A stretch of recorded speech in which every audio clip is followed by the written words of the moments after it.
Assalamualaikum warahmatullahi wabarakatuh. Perkenalkan, nama saya Ridwan Haris dari kelas 12 Geologi Pertambangan. Baiklah, maksud dan tujuan saya di dalam video ini adalah menjelaskan secara singkat cerita Rumah Kaca dari karya Pramudia Tour. Rumah Kaca ini menceritakan tentang kelanjutan dari kisah Minke, namun dari sudut pandang Jacques Pengemanan. Jacques Pengemanan merupakan seorang kolonial polisi yang menata-matai Minke. Jacques Pengemanan adalah seorang anak bangsa yang berpendidikan di Eropa, yang lahir di Makassar, kemudian bekerja pada pemerintah kolonial. Kisah hidupnya berawal dari dirinya sebagai seorang anak yang yatim piatu, kemudian diangkat oleh Tuan de Chagny yang merupakan seorang apoteker berkebangsaan Prancis. Saat diangkat menjadi anak oleh seorang apoteker tersebut, ia sempat pernah melakukan pendidikan di Eropa sebelum akhirnya kembali ke Hindia Belanda atau yang kita kenal dengan sekarang Indonesia, dan bekerja sebagai polisi negeri. Dia berpendapat dengan jadi seorang polisi ia dapat menumpas kejahatan yang terjadi. Sampai pada akhirnya ia pernah berhasil menumpas gerombolan si Pitung. Saat mempelajari kasus si Pitung, Jacques sadar bahwa hal yang dilakukan oleh si Pitung dan gerombolannya merupakan akibat dari ketidakadilan yang diperbuat oleh pemerintah pada saat itu. Akan tetapi, Jacques tergiur akan promosi jabatan dan kenaikan penghasilan bila ia berhasil menumpas aksi kejahatan si Pitung tersebut. Apabila berhasil, Jacques dipromosikan sebagai seorang komisaris sebesar polisi, sehingga tugas-tugasnya semakin banyak dan rumit. Pada awal masa jabatannya, kebangkitan nasional pun dimulai. Kebangkitan nasional tersebut diawali oleh Raden Mas Minke yang mendirikan syarikat dagang Islam, sekaligus sebagai perintis surat kabar Medan.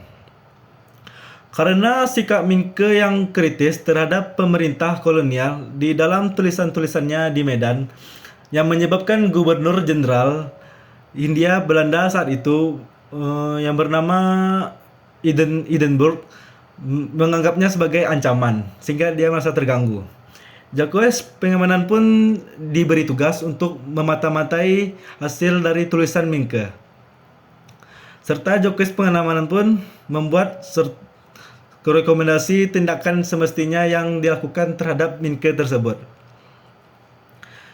Tugas yang dilakukan oleh Jacques Pengemanan tersebut adalah melakukan pengemanan, yaitu mengasingkan Minke ke daerah Maluku. Seperti sebelumnya, Jacques Pengemanan pun juga dijanjikan promosi pangkat. Ia juga diberi tugas membuat syarikat dagang Islam, yang merupakan hasil buah pikiran Minke yang tadi, yang telah berganti menjadi syarikat Islam lumpuh.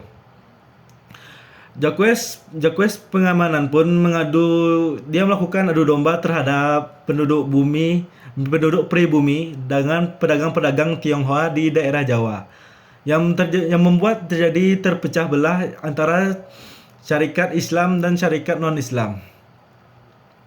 Syarikat Islam pun mulai ditonjolkan menjadi wajah internasional, sehingga membuat masyarakat kurang empati atau kurang bersimpati.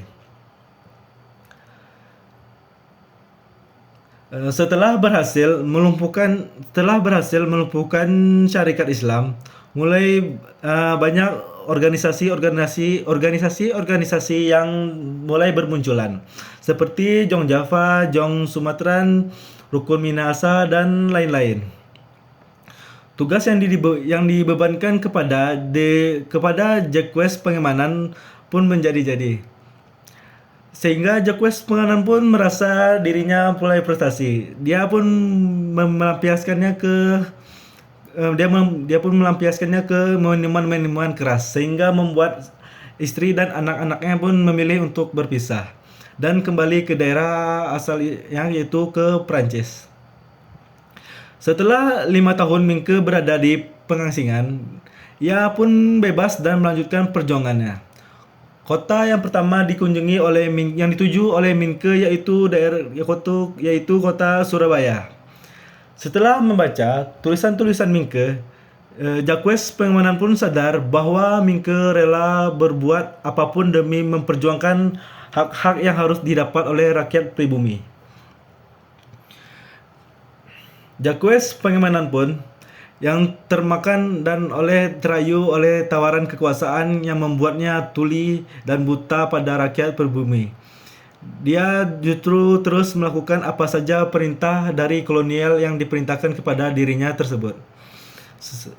Setelah Mingke wafat, Jacques Penganan pun dia merasa bersalah atas apa yang telah ia lakukan yang ia lakukan selama ini kepada Mingke. Dia pun menulis surat kepada ibu Mingke dan siap mendapatkan hukuman dari keluarganya. Jacques Penganan pun seolah-olah ia pun berada dalam rumah kaca. Bisa melihat keadaan di luar tapi ia terkurung. Nah, demikianlah tadi dari cerita dari rumah kaca yang dapat saya ceritakan sedikit. Pesan moral dari cerita rumah kaca tadi adalah kita harus memiliki prinsip dan juga komitmen dan tetap berpegang teguhlah kepada kebenaran. Meski kita ditawarkan harta, jabatan maupun hal-hal yang lain. Sekian dari saya. Mohon maaf apabila ada kesalahan kata. Wabillahi taufiq wal hidayah. Wassalamualaikum warahmatullahi wabarakatuh.